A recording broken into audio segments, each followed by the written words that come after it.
Episode की शुरुआत होती है जहाँ जाओ की फांग के घर में थी और वो कुबरी को भी अपने साथ टेलीपोर्ट करके ले आई थी। तभी उसे आवाज हो जाती है जिस कारण फांग और जू अंदर देखने लगते हैं।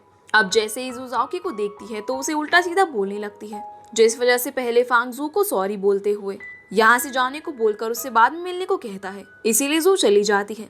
अब उसके जाने के बाद फांग जाओकी को पकड़कर दीवार से चिपकता हुआ बोलता है कि तुम यही चाहती हो ना। इसके बाद वो उसे किस करने लगता है। ये देख जाओकी उसे सॉरी बोलती हुई वहां से भाग जाती है, जिसे देखकर फांग के चेहरे पर स्माइल आ जाती है। अब जाओकी जब अपने घर पहुंचती है तो सोचने लगती है कि वो अपनी पावर्स को फिर से कैसे कंट्रोल करे, क्योंकि अभी भी फांग का नाम सुनकर उसके हाथ में फिर से स्पार्क होने लगे थे। इसीलिए वो ली को कॉल करके बोलती है कि वो कुछ दिन ऑफिस नहीं आएगी, जिस पर ली मान जाता है। तभी ली के रूम में उसकी मॉम आकर उससे जाओकी के बारे में बात करने लगती है, जहाँ उन दोनों की बातों से हम समझ पाते हैं कि मदर जाओकी के फांग के ऊपर गुस्सा होने की वजह से जाओकी से फांग की सीक्रेट बीमारी के बारे में पता लगाना चाहती है, पर ली को उस पर शक नहीं होता। वही हम जाओकी को देख पाते हैं जो अपने आप को कंट्रोल करने के लिए फांग और जू का एक एक पोस्टर अपने रूम में लगाती है, ताकि वो ये देखकर अपने आप को कंट्रोल कर सके कि फांग और जू एक दूसरे से प्यार करते हैं और आपस में शादी करना चाहते हैं। इसीलिए वो वहाँ पर बैठकर मेडिटेशन करने लगती है। तभी नीचे हम देख पाते हैं कि मदर मिस चाय के रेस्टोरेंट में जाओकी से मिलने आई थी। जैसे ही मिस चाय को ये बात पता चलती है कि मदर फांग की स्टेप मदर है, तो वो भागती हुई जाओकी के पास जाकर उसे ये बताती है। ये सुनकर जाओकी बहुत घबरा जाती है और सोचने लगती है कि मदर उससे क्या बात करने के लिए आई होगी। तब मिस चाय उसे बताती है कि मैंने टीवी शो में देखा है, ऐसे टाइम पर लड़कों की मॉम पैसे देकर ब्रेकअप करवाने के लिए आती है। ये सुनकर जाओकी घबराती हुई मदर के पास पहुंचती है, जहां मदर पहले उससे पूछती है कि क्या तुम्हारा फांग से सच में ब्रेकअप हो गया है। इस पर जाओकी बोलती है कि क्या आप मुझे इसके पैसे दोगी। ये सुनकर मदर को लगता है कि जाओकी बस सच में पैसों के लिए फांग के साथ थी, इसीलिए वो बोलती है कि हाँ, बस तुम्हें हमें फांग की उस चीज के बारे में बताना होगा जिसे वो हमसे छुपा रहा है। अब फांग का नाम बार बार सुनकर जाओकी की पावर्स फिर से आउट ऑफ कंट्रोल होने लगती है, इसीलिए जाओकी फांग का नाम बार बार लेने से मना करती है, जिसे देखकर मदर को लगता है कि जाओकी सच में बहुत अफेक्ट हुई है। इसीलिए वो उसे भड़काने लगती है कि तुम्हें फांग की सच्चाई शीदे को बता देनी चाहिए, क्योंकि ऐसे लड़की को प्रोटेक्ट करने की कोई जरूरत नहीं है जिसे तुम्हारी परवाह ना हो। अब ये सब सुनकर जाओकी के सर में दर्द होने लग गया था, इसीलिए वो ना चाहते हुए भी सब बताने को मान जाती है। ये सुनकर मदर खुश होकर जाओकी से शाम को शीदे से मिलने आने को बोलकर वहां से चली जाती है। अब क्योंकि जाओकी फांग के बारे में कुछ भी नहीं बताना चाहती थी, इसीलिए मदर के जाने के बाद जाओकी को बहुत बुरा लगने लगता है, जिसके बाद वो जल्दी से फांग के पास पहुंचती है जहां उसकी मीटिंग चल रही थी। इसीलिए वो मीटिंग खत्म होने का इंतजार करती है। अब जैसे ही मीटिंग खत्म होने के बाद वो जाकर फांग से मिलती है तो फांग जानबूझकर उस पर ध्यान नहीं देता और उसे इग्नोर करके वहां से चला जाता है। ये देख जाओकी उदास होकर रेस्टोरेंट वापस आती है, जहां मिस चाय उसे समझाती है कि अगर तुम किसी से सच में प्यार करते हो तो उसके लिए तुमसे जो भी मुमकिन हो वो करो। ये बात सुनकर जाओकी को एक आइडिया आता है और जब वो जाकर शीदे से मिलती है तो जानबूझकर सबसे पहले पैसे मांगती है, ताकि उन्हें लगे कि जाओकी बस फांग के साथ पैसों के लिए थी। अब जब शीदे बोलता है कि पहले फांग की प्रॉब्लम बताओ, जिस पर जाओकी बताती है कि उसे कोई साइकोलॉजिकल प्रॉब्लम है, क्योंकि वो ऑफिस के काम में इतना ज्यादा बिजी रहता है कि उसे रात में नींद नहीं आती। ये सुनकर मदर समझ जाती है कि जाओकी झूठ बोल रही है, पर शीदे को ये सही लगता है।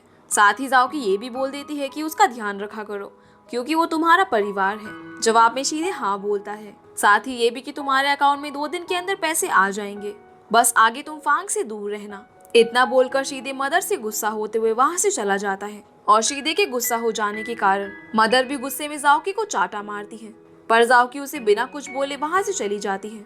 अब हम फांग को देख पाते हैं जिसे जिन मिल्क शेक शॉप पर लेकर आता है, जहाँ फांग को जू से मिलना था।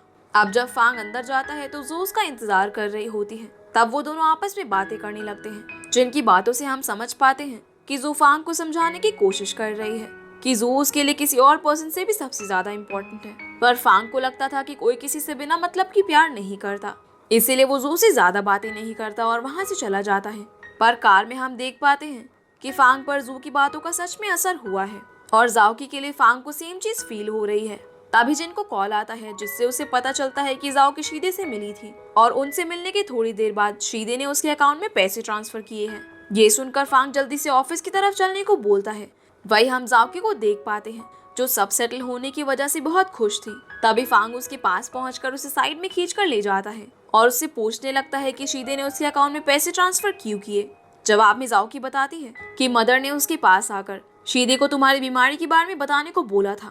अब ये सुनते ही फांग जाओकी को आगे कुछ भी नहीं बोलने देता, क्योंकि उसे लग रहा था कि जाओकी ने पैसों के लिए सच में शीदे को सब बता दिया। इसीलिए वो गुस्से में बाहर चला जाता है। तब जाओकी भी उसके पीछे जाती है और उसे बोलती है कि तुमने बोला था कि तुम मुझ पर हमेशा भरोसा करोगे। ये सुनकर भी फांग जाओकी के ऊपर सबके सामने चिल्लाता है और उसे वहाँ से भगा देता है, जिस वजह से जाओकी रोती हुई वहाँ से चली जाती है। अब उसकी जाते ही फांग भी तुरंत अपने घर के लिए निकलता है, जहाँ पहुंचकर वो शीदे से बोलता है कि आपको जो भी पूछना है मुझसे डायरेक्ट पूछिए और किसी थर्ड पर्सन को इसमें इन्वॉल्व करने की जरूरत नहीं है। जवाब में शीदे पहले तो फांग को सब बताते हैं कि जाओकी ने उन्हें क्या बोला। अब जैसे ही फांग को सच्चाई का पता चलता है तो उसे बहुत बुरा लगता है, क्योंकि उसने बेकार में जाओकी को इतना कुछ बोल दिया। तब शीदे बोलते हैं कि जाओकी ने तुम्हारा ख्याल रखने को भी बोला था, इसीलिए आओ हम लोग साथ में खाना खाते हैं और आराम से बातें करेंगे। जवाब में फांग बोलता है कि आपने मेरे लिए जो भी बोला ये सब बहुत कीमती है, पर अब मैं बिल्कुल सही हूँ। इतना बोलकर वो वहाँ से कार में बैठकर कहीं जाने लगता है। साथ ही जाओकी को भी कॉल करता है, पर जाओकी भी उसका फोन जानबूझकर नहीं उठाती और उदास होकर आगे बढ़ने लगती है, जहाँ वो कपल्स को देखकर बहुत खुश होती है। पर थोड़ी दूर जाने पर जब उसे कुछ कपल्स आपस में लड़ते हुए दिखते हैं, तब वो टाइम पॉज करके उन सबके पास एक एक रोज रख देती है और टाइम को फिर से सही कर देती है। अब रोज को देखकर सभी कपल्स लड़ाई करना छोड़ देते हैं, जिसके बाद जाओकी आगे बढ़ जाती है। वहीं हम फांग को देखते हैं, जो कि जाओकी से बात करने के लिए मिस चाय के रेस्टोरेंट में आया हुआ था, पर उसे समझ नहीं आता कि वो अंदर जाए या फिर नहीं, इसीलिए वो बाहर ही खड़ा हो जाता है। तभी मिस चाय बाहर आती है और अंदर चलकर फांग को जाओकी का वेट करने को बोलती है, पर फांग उनसे सही से बात नहीं कर पाता, इसीलिए वो वहाँ से चला जाता है। उसके जाते ही जाओकी भी वापस आ जाती है और उदास होकर अंदर चली जाती है। वहीं हम ली और जू को साथ में बातें करते हुए देख पाते हैं। उनकी बातों से हम जान पाते हैं कि जू ली से जाओकी से शादी करने को बोल रही थी, पर ली उसकी चालाकी समझ जाता है कि जू को अभी भी जाओकी से डर लगता है, कहीं वो फांग से शादी ना कर ले, इसीलिए वो ऐसा बोल रही है। ये जानते ही ली गुस्से में जू से अपनी दोस्ती भी तोड़कर वहाँ से चला जाता है। अगली सुबह जब जाओकी उठती है तो वो नॉर्मली खुश होकर तैयार होती है और सीधा ऑफिस पहुँचती है, जहाँ ली उसे बताता है कि कल फांग जब शीदे से मिलने गए थे उससे पहले उन्होंने तुम्हें जॉब से निकाल दिया था। जवाब में जाओकी बोलती है कि मैंने अभी कोई गलती नहीं की है तो मुझे निकाला नहीं जा सकता। ये सुनकर ली जाओकी की मदद करता है और जाओकी के पीछे पीछे ऊपर जाने लगता है, जहाँ जाओकी जब अपनी फाइल सबमिट करके आगे जाने लगती है तभी उसे सामने फांग दिखता है, जिसे देखते ही जाओकी साइड में रोने जैसी सूरत बना लेती है। तभी फांग भी उसके पीछे जाता है, पर जाओकी उसे देखकर फिर से वहाँ से जाने लगती है, लेकिन फांग उसे रोककर पिछले दिन के लिए सॉरी बोलने लगता है, पर जाओकी उस पर ध्यान न देते हुए वहाँ से चली जाती है। साथ ही फांग के सामने आने की वजह से उसकी पावर्स भी आउट ऑफ कंट्रोल हो गई थी, जिस वजह से वो अचानक टेलीपोर्ट होकर ली के ऑफिस में पहुंच जाती है, जहाँ ली जब कैबिन में आता है तो जाओकी को देखकर शॉक हो जाता है, पर जाओकी किसी तरह से सब संभाल लेती है। तब ली जाओकी को परफ्यूम टेस्ट करने को बोलता है, पर जाओकी का उसमें बिल्कुल मन नहीं लग रहा होता। साथ ही उसके सर में भी बहुत दर्द था, इसीलिए वो जैंग से मिलने जाती है ताकि वो उसे फांग को भुलाने की दवा ले सके। पर जैंग उसे समझाता है कि ये सब पॉसिबल नहीं है और साथ ही तुम्हें प्यार हो गया है, इसीलिए तुम्हें ऐसा फील हो रहा है। ये सुनकर जाओकी बहुत डर जाती है, क्योंकि वो फांग से प्यार नहीं करना चाहती। ये सुनकर जैंग उसे समझाता है कि तुम्हें उससे प्यार हो गया है, इसीलिए तुम्हें हर पल फांग तुम्हारे सामने दिखाई दे रहा था। वही हम एलन और जू को साथ में देख पाते हैं, जहाँ जू ने एलन से जाओकी की फैमिली बैकग्राउंड के बारे में पता करने को बोला था, पर एलन जाओकी के बारे में कुछ भी पता नहीं कर पाता। ये सुनकर जू बहुत शौक होती है और जल्दी से उसे जाओकी के बारे में पता करने को बोलती है। अब सीन फांग पर आता है, जो जिन से कार में पूछ रहा था कि उसके और जाओकी के रिश्ते कैसे थे। जवाब में जिन फांग से थोड़ी मजे लेते हुए बोलता है कि वो इस बारे में पूरी फाइल तैयार करके देगा। अब हम फिर से एलन को देख पाते हैं, जो जाओकी के बारे में पता करने के लिए मिस चाय के रेस्टोरेंट में जाता है, जहाँ वो मिस चाय की थोड़ी सी तारीफ करता है। तब मिस चाय खुद ब खुद उसे सब बताने लगती है कि जाओकी बहुत ही अच्छे घर से बिलोंग करती है, पर उसे खुद अपने बारे में कुछ याद नहीं है, इसीलिए वो थोड़ी बहकी बहकी बातें करती है। साथ ही मिस चाय एलन को जाओकी का रूम भी बता देती है और एलन कुछ सोचने लगता है। वही हम जाओकी को ली के साथ देख पाते हैं, जिनकी आज मीटिंग थी, जिसमें उन्हें परफ्यूम के बारे में बताना था, इसीलिए ली जाओकी को अपने साथ लेकर आता है। अब अंकल कांग जैसे ही जाओकी को ली के साथ में देखते हैं तो वो उसे जाओकी को लाने के लिए डांटते हैं, पर ली सब संभाल लेता है और जाओकी को प्रेजेंटेशन देने को बोलता है। इसीलिए जाओकी खड़े होकर अपने परफ्यूम्स के बारे में बताने लगती है, जिसमें पहले तो वो बेकार प्रेजेंटेशन दे रही थी, पर बाद में वो ली को लाइट बंद करने को बोलकर प्रोजेक्टर पर प्रेजेंटेशन देती हुई अपनी पहले परफ्यूम के बारे में बताती है, जो स्टार्स के जैसे स्मेल करता था और उसके बारे में बताते हुए जाओ की उन यादों को याद कर रही थी जिसमें फांग उसके साथ स्टार्स देख रहा था। अब उसकी स्पीच के बाद जब सब परफ्यूम चेक करते हैं तो सबको वो बहुत पसंद आता है। इसके बाद जाओ की दूसरा परफ्यूम स्मेल करती है और ये वो परफ्यूम था जो फांग का फेवरेट था। इसीलिए जाओ की थोड़ा इमोशनल हो जाती है और उसके बारे में बताना चालू करती है कि ये परफ्यूम मुझे मेरी जिंदगी के सबसे इम्पोर्टेंट आदमी के बारे में याद दिलाता है जिसे ये परफ्यूम बहुत पसंद था और इसीलिए हमने इसमें थोड़े चेंजेस करके तैयार किया है, जिसे स्मेल करके हमें उस आदमी की याद आने लगती है जो हमारी लाइफ में सबसे इम्पोर्टेंट है। इसीलिए इसका नाम मेमोरी रखा गया है। अब जब सब लोग उस परफ्यूम को चेक करते हैं तो सब लोगों को बहुत पसंद आता है, पर फांग को परफ्यूम स्मेल करने के बाद कुछ याद आने लगता है और वो जल्दी से सब कुछ अप्रूव करके जाओकी को अपने कैबिन में बुलाता है और बाकी सबको भेज देता है। अब जब जाओकी उसके कैबिन में जाती है तो फांग उससे मेमोरी परफ्यूम के बारे में बातें करने लगता है और उस इम्पोर्टेंट आदमी को कंपनी में बुलाने को बोलता है जिसके बारे में जाओकी बात कर रही थी। पर क्योंकि जाओकी फांग के बारे में ही बात कर रही थी इसीलिए वो बहाने बनाने लगती है। तभी वहाँ पर जू आ जाती है जिसे देखकर जाओकी वहाँ से जाने लगती है, पर फांग जू को अभी जाने को बोलकर जाओकी को वहीं रुकने को बोलता है। पर जू बोलती है कि चलो फिर हम लोग साथ में लंच पर ही चलते हैं, जिस पर फांग मान जाता है। पर जाओकी बोलती है कि मैं ली के लिए काम करती हूँ इसीलिए मुझे पहले उससे पूछना पड़ेगा। ये सुनकर फांग ली को कॉल करके बुलाता है और उसे भी साथ चलने को बोलता है। इसीलिए वो चारों मिलकर एक रेस्टोरेंट में जाते हैं जहाँ जू अपनी हरकतों से बाज नहीं आती और वो फिर से जाओकी से शीदे के अकाउंट से दिए गए पैसों के बारे में बातें करने लगती है। ये सुनकर जाओकी को बिल्कुल अच्छा नहीं लगता इसीलिए वो बाहर चली जाती है। तब ली भी उसके पीछे जाता है जिसे देखकर जाओकी उसे सॉरी बोलते हुए कहती है कि वो पैसे लेना नहीं चाहती थी।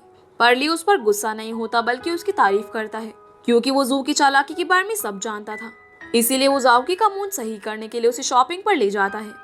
वही हम फांग को देखते हैं जो जू की इस हरकत की वजह से उस पर बहुत गुस्सा होता है। साथ ही वो आगे से उसे खुद से और जाओकी से दूर रहने को बोलकर गुस्से में वहां से चला जाता है।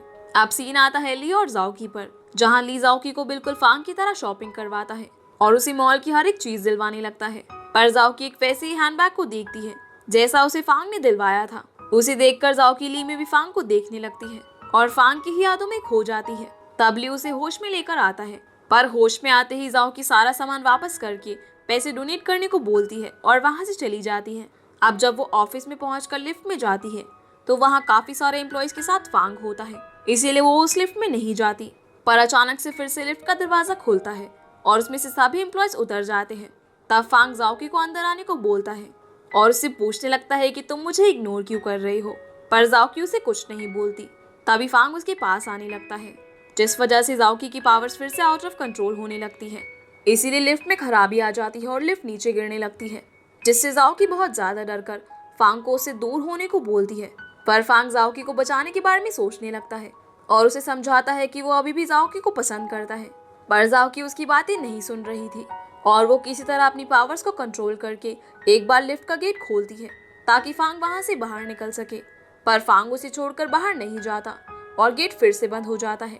अब जाओकी इसका कारण पूछती है तो फांग उसे बताता है कि मुझे याद नहीं कि हम लोग कैसे रहते थे, पर पता नहीं क्यों जैसे ही कोई तुम्हें उल्टा सीधा बोलता है तो मुझे उस पर बहुत गुस्सा आता है और अगर मैं ली होता तो मैं तुम्हारा बदला लेने में मदद करता, पर मैं फांग हूँ इसीलिए मैं अपनी बातें ज्यादा सुनता हूँ। ये सुनकर जाओकी समझ जाती है कि फांग को अभी भी उसकी चिंता है और ये एपिसोड यहीं पर खत्म हो जाता है। तो गाइस ये थी आज की वीडियो एंड आई होप आप लोगों को वीडियो पसंद आई होगी, तो वीडियो को लाइक कर चैनल को सब्सक्राइब जरूर कीजिएगा। तो आपसे फिर मिलते हैं अगले एपिसोड में, तब तक के लिए गुड बाय।